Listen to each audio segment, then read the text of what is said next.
Walang himala? Wala nga bang himala sa nakalipas na BICAM? 10 ng sambayanan, pakiwari ko na may himalang naganap. Nalabag sa patakaran natin dito sa Kongreso. Himalang lihim na ginawang pulubi ang Pilipinong animoy nanlilimos at naghihirap sa harap ng mga ganid at makapangyarihan.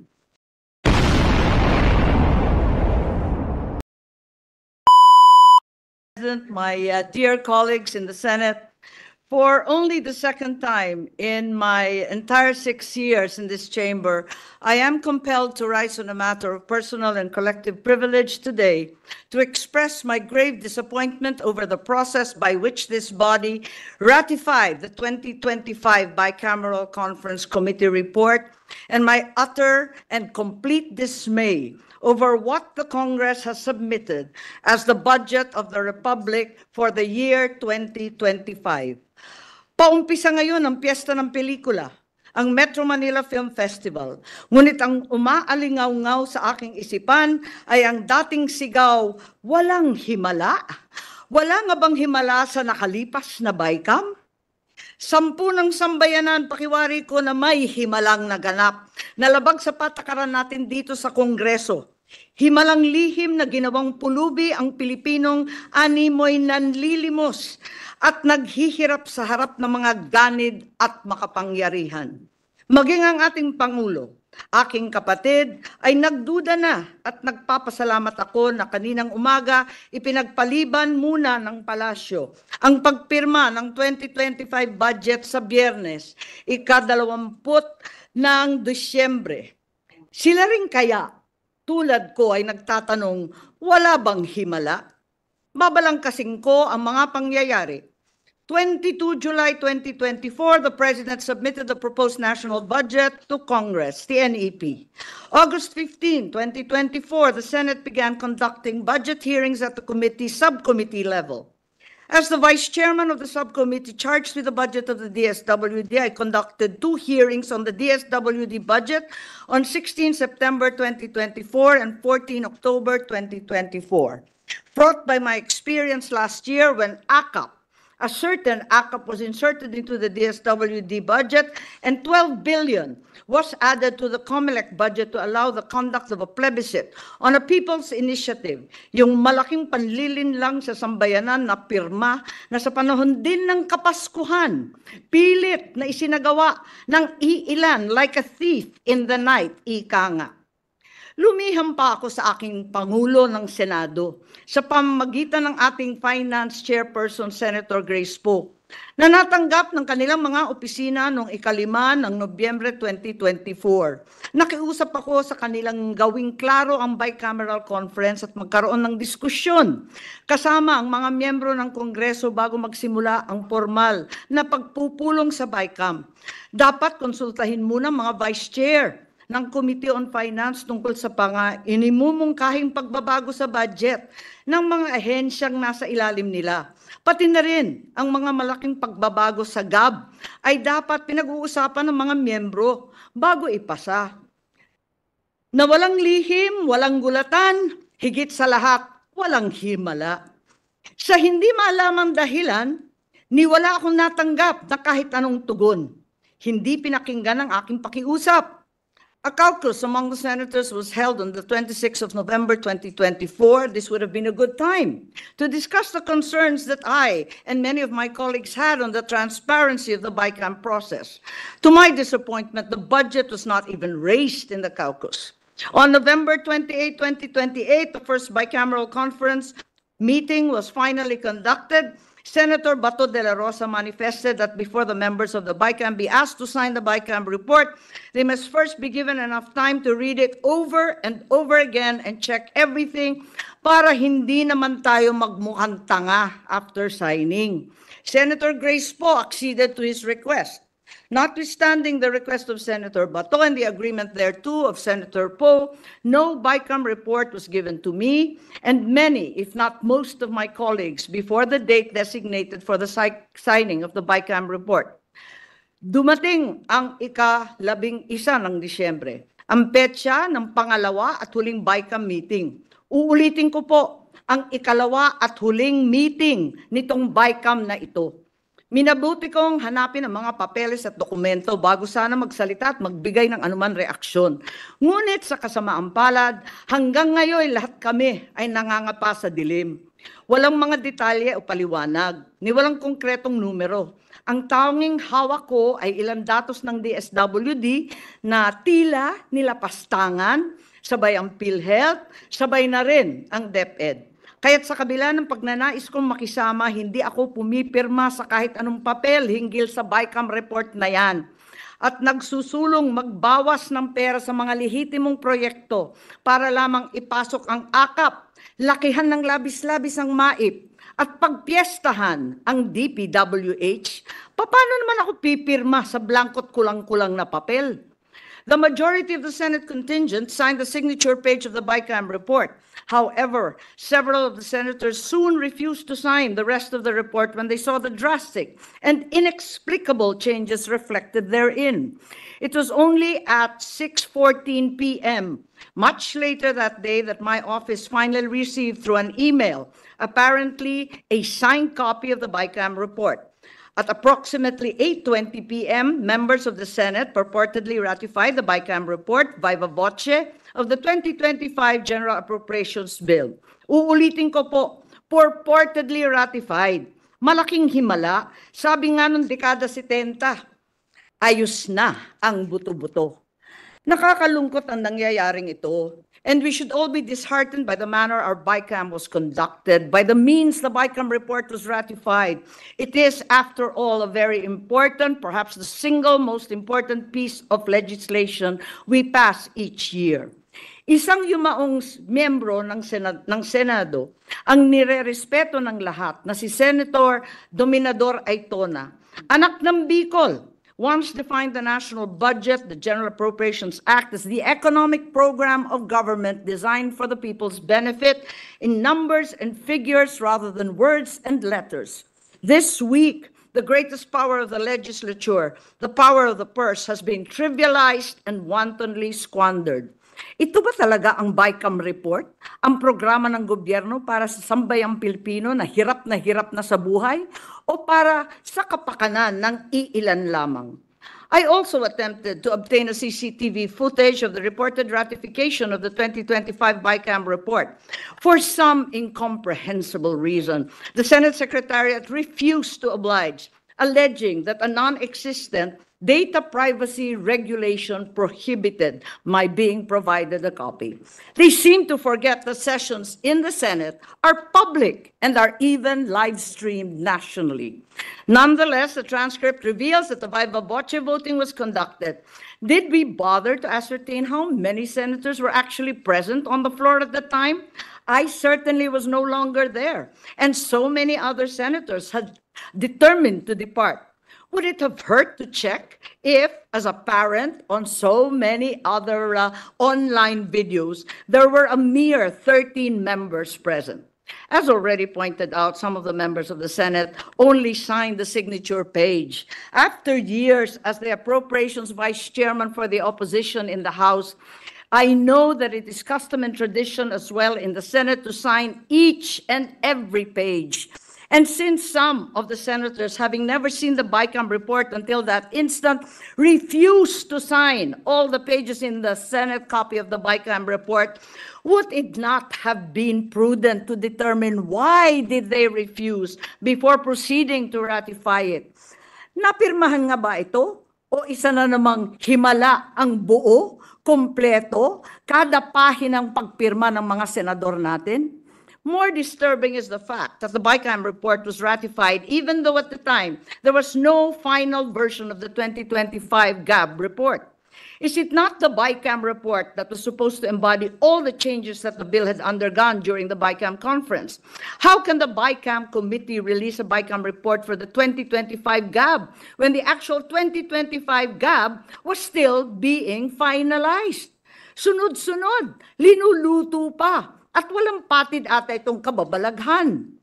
Even as I speak, the final version of the 2025 General Appropriations Bill is yet to be printed. As late as yesterday, the 17th of December, those in charge of the budget The real BICAM are still trying to massage the budget. Masahe pa po, allocating and adjusting among themselves and their associates the infrastructure and other projects so that those who are in their good graces get a piece of the proverbial pie. Some may argue that what will be contained in the GAB is reflected in the BICAM report and that therefore it's not necessary for the GAB to be finalized before the BICAM report is released. Allow me to show you what the 2025 BICAM report actually looks like, at least in general terms.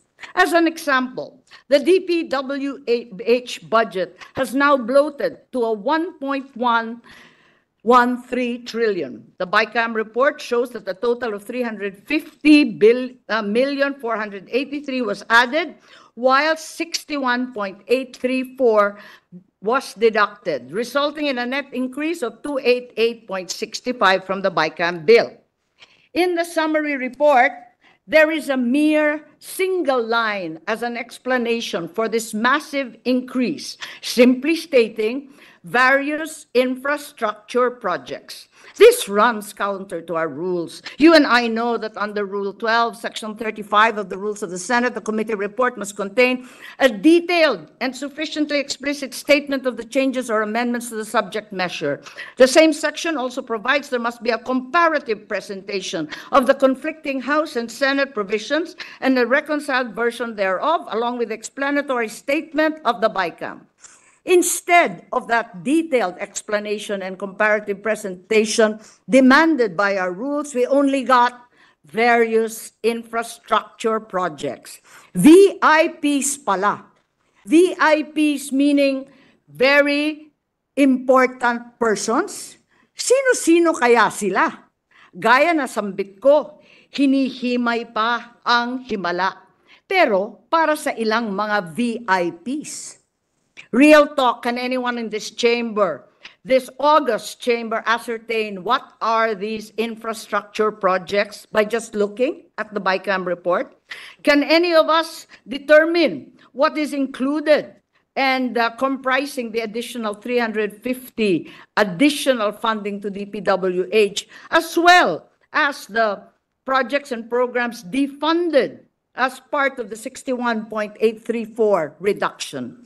I plowed through that BICAM report, which I did not sign, hoping against all odds that there was a better explanation somewhere. Alas, there is not even a joint explanation narrating what these changes were about and why they came about. The explanation, therefore, of the 288.65 billion increase in DPWH is once again various infrastructure projects, ang mahiwagang VIP.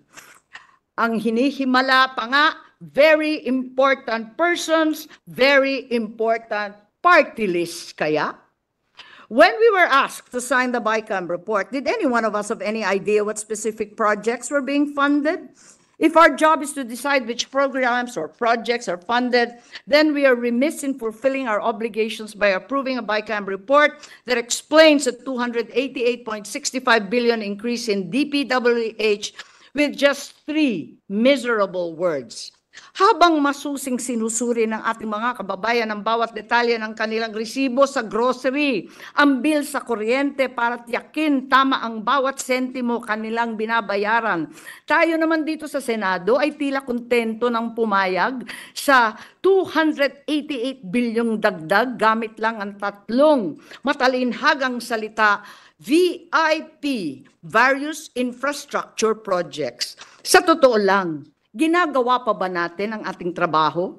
Worse, the committee allotted a smaller budget to education than it did to DPWH, contrary to the clear command of Article 14, Section 5, Paragraph 5 of the Constitution, which requires that the state shall at all times assign the highest budgetary priority to education.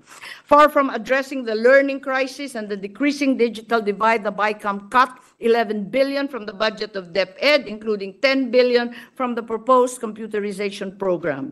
Sinabi ng Pangulo nung Lunes sa isang interview na ibabalik niya ang budget para sa computerization. Pero base sa BICAM report, ang suma total para sa edukasyon ay 925 billion lamang. At ito na ang kinukumpunin ng DepEd, ng SUCS, ng CHED at ng TESDA, 12 billion pa sa iba't ibang mga educational institutions. In contrast to that budget of 925, DPWH has a budget of 1.113 trillion, which is 188 billion more than the entire budget allocation for education. I need not explain further what a travesty this makes of our Constitution. Kahiya-hiya tayo. Habang ang buong mundo ay pasulong ng modernisasyon at komputerisasyon, gusto ba natin lumakad ng paurong? Pabalik sa panahon ng typewriter, sa abacus? Tanggap na ba natin ang matinding krisis sa edukasyon? Tigilan na ang turuan at pagsisisi. Higit sa lahat, sundan naman natin ang utos ng ating konstitusyon. Huwag natin tipirin at talikuran ang ating mga anak na waring pinagbili na lamang natin para sa marurupok na dike at kanal. Iilang plastic road barrier at street light at syempre ang walang katapusang dredging. I come to DSWD, the agency whose budget I heard, sponsored and defended before the Senate plenary, never once hearing any mention of the controverted ACAP. Under the 2025 NEP or the President's budget, the proposed budget was 229.787 billion. Neither did the GAB from Congress make any mention of ACAP. After the hearings, the Senate proposed a DSWD budget already increasing by 233.860 billion, retaining the amendment for 3.4 billion sustainable livelihood, QRF 500, and ACAP again was nowhere to be found in the Senate's version. Suddenly, to our shock and dismay, in the BICAM report, ACAP was resurrected with a total of 26.159 billion. There are even reports which I neither can confirm or deny that 21 billion will be allocated to members of the House of Representatives, 5 billion will be for senators. Each member who is given such an allocation may then dictate who the beneficiaries of their allocated portions will be and when the money will be distributed, contrary to the principle of the separation of powers and the ruling of the Supreme Court in Belgica versus Ochoa. But muli, ayan ba ang himala? 26 billion na panakip-butas, 26 billion na dapat sana ay lunas, sa halip ay inutas-utas. Ayun pala, ang pondo naman pala sa 4Ps, tinapyasan ng 50 billion. Pinangangambahan mahigit 4.4 million na pamilya na tinaguri ang poorest of the poor ang hindi makakatanggap ng anumang tulong, anumang benepisyo para sa kanilang pamasahe, pagkain, edukasyon, gamot at iba pa. Bukod dito, tinapyasan din ng mahigit kalahating bilyon ang sustainable livelihood, exit strategy nitong mga 4Ps. At tinanggal din ang 2.7 billion cash for work para sa PWD, graduating students, at 3.3 billion sa ating mga magsasaka at mangingisda. Ang suma total na kinaltas sa pinakamahihirap ng ating lipunan ay 94 billion lamang. Universal healthcare was supposed to be prioritized. This is the reason that PhilHealth next year, in clear violation of Section 37 FRA 11223 or the Universal Healthcare Act, which provides the national government subsidy to PhilHealth, is not to be included in the GAA, and instead, PhilHealth will have a zero subsidy next year. Tama nga ba ito o isa na namang himala? Habang ang ating mamayan ay nagkukumahog mabayaran ang kanilang premium sa PhilHealth, nagdesisyon na lamang tayo basta't ihinto ang kontribusyon ng pamahalaan at salakayin na lamang ang trust fund ng PhilHealth. Ngunit ang may dahilan daw, pinaparusahan ng mga namamahala sa PhilHealth dahil hindi nila inuubos ang kanilang budget para sa serbisyong pangkalusugan ng taong bayan. Kung katangahan at kabuktutan ng namamahala ng PhilHealth ang problema, solusyon bang parusahan ang mga naghihikasos na mga pasyente? Di pa sapat ang 90 billion excess ng PhilHealth na kinuha. Yung MOU ng nag-iisang party list, sisiruhin pa talaga ang PhilHealth, pati na rin ang ating mga nabubulok na mga ospital. Para lang madagdagan ng limpak-limpak na salapi ang MAIP, medical assistance, na nagmula sa NEP, 26 billion lang, lumobo sa 72 billion sa Kongreso, at nariyan, 41 billion sa BICAM report. Nang dahil sa bilyong-bilyong MAIP, ang mahihirap na pasyente na sa ilalim ng PhilHealth ay may karapatan magpagamot, ngayon nangangailangan pumila manikluhod sa ilang sikat na opisyal.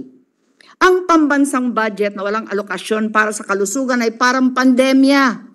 Kung paano ang isang sakit ay kumakalat at nag-iiwan ng pangamba, ganon din ang epekto ng kakulangan sa pondo para sa kalusugan. Mas maraming buhay ang nalalagay sa peligro, mas maraming tao ang nababagabag, mas maraming sakit ang nauuwi sa tiyak na kamatayan.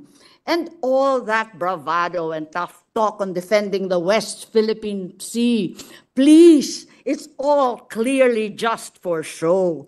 Pakitang gilas lang pala, ang angas-angas, walang pambili ng bala, tapang-tapangan. Dahil sa halip na dagdagan, tinawaran pa nila ng 15 billion ang budget para sa AFP.